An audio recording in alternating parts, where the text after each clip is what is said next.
You know, people say, this guy worships his wife. Have you ever heard that statement? This guy worships his wife. I see a lot of brothers saying yes, you know. That is not, the meaning of it is not worship as in rendering an act of worship for. No, all it means is he obeys his wife's instructions. That's what it means.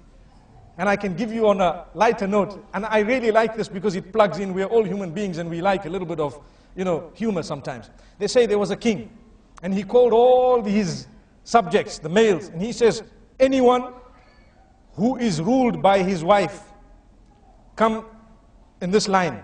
And whoever rules his wife, where, you know, the instructions are not obeyed, so to speak, or they come from you as a man, then you stand in this line. So the whole community stood in the wrong line. Allahu Akbar.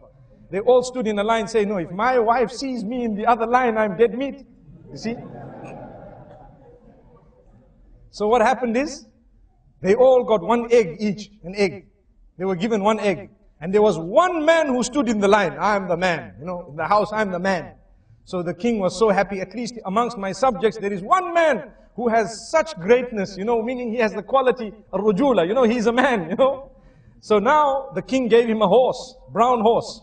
And in fact, the king told him, choose from the horses you want. So he chose the brown one and left the black one. And he rode home, galloping away. Everyone else went home with one egg. So when he got home, his wife, he looked at her and says, do you know what? She says, what?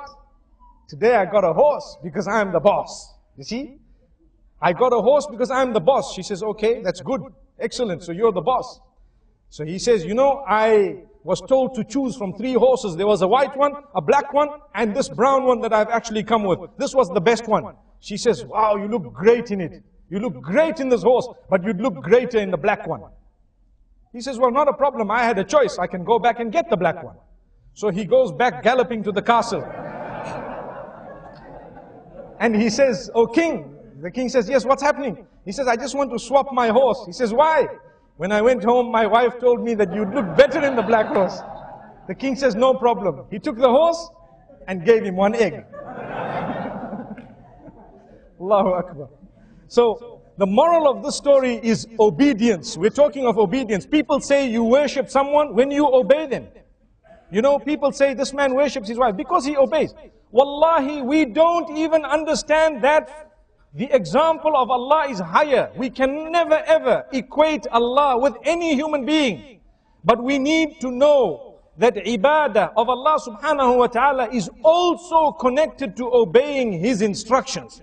And Allah will not tell you to do something that is detrimental for you. He won't.